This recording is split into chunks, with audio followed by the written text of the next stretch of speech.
Shalom sahabat yang terkasih di dalam Tuhan Yesus. Hari ini kita bersyukur memasuki bulan Juni ya, tanggal 1. Semua karena anugerah Tuhan. Pembacaan perenungan firman Tuhan pada hari ini terambil dari 1 Samuel pasal 13.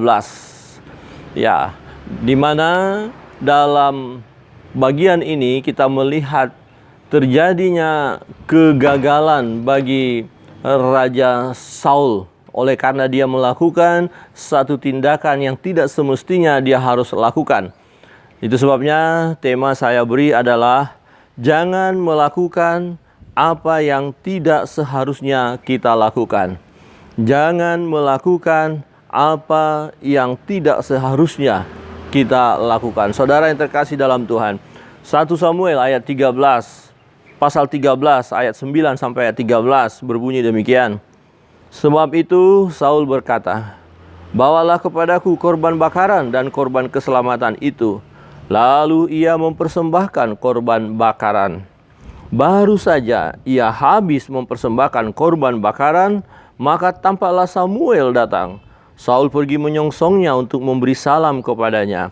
Tetapi kata Samuel, "Apa yang telah kau perbuat?" Jawab Saul, "Karena aku melihat rakyat itu berserak-serak meninggalkan aku, dan engkau tidak datang pada waktu yang telah ditentukan. Padahal orang Filistin telah berkumpul di Mikmas. Maka pikirku, sebentar lagi orang Filistin akan menyerang aku di Gilgal. Padahal aku belum memohon belas kasihan Tuhan. Sebab itu aku memberanikan diri, lalu mempersembahkan korban bakaran." Kata Samuel kepada Saul, "Perbuatanmu itu bodoh. Engkau tidak mengikuti perintah Tuhan Allahmu yang diperintahkannya kepadamu. Sebab sedianya Tuhan mengokohkan kerajaanmu atas orang Israel untuk selama-lamanya." Saudara yang terkasih dalam Tuhan, kita melihat di sini kegagalan Raja Saul untuk mengikuti perintah Tuhan. Tampaknya alasannya tadi sangat rohani. Ya, akan berperang, belum ada korban bakaran, korban keselamatan. Sementara kita menunggu Samuel belum datang, dan pikiran daripada Raja Saul tampaknya rohani. Kita buat sesuatu ya untuk Tuhan supaya kita selamat, kira-kira begitu.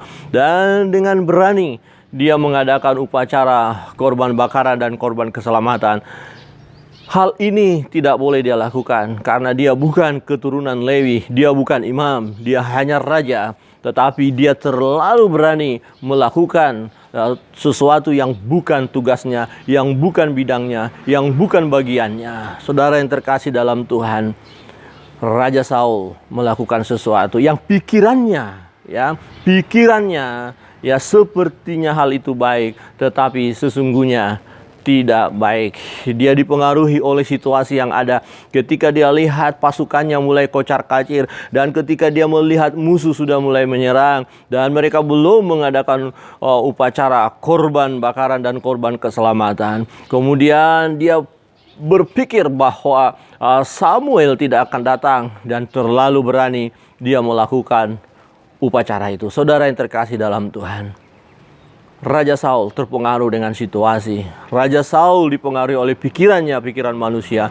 Dan Raja Saul tidak memiliki kesabaran.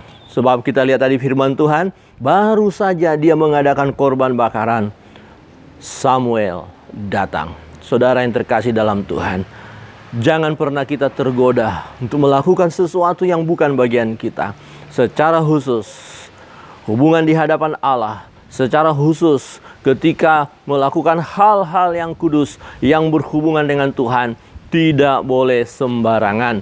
Tidak boleh sesuka hati kita, yang bukan bagian kita, jangan pernah kita lakukan. Saudara yang terkasih dalam Tuhan, hari ini kita melihat betapa hancurnya masa depan daripada Raja Saul. Sebab Tuhan tidak memakai dia lagi. Dan firman Tuhan berkata tadi, seyogyanya, semestinya dia dan bersama keturunannya akan terus memerintah bangsa Israel.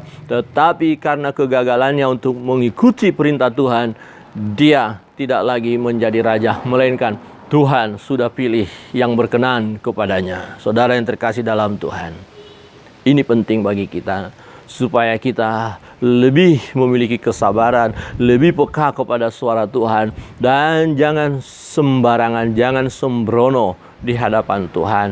Saudaraku yang terkasih dalam Tuhan, ini menjadi satu peringatan kepada kita. Jangan melakukan apa yang tidak seharusnya kita lakukan.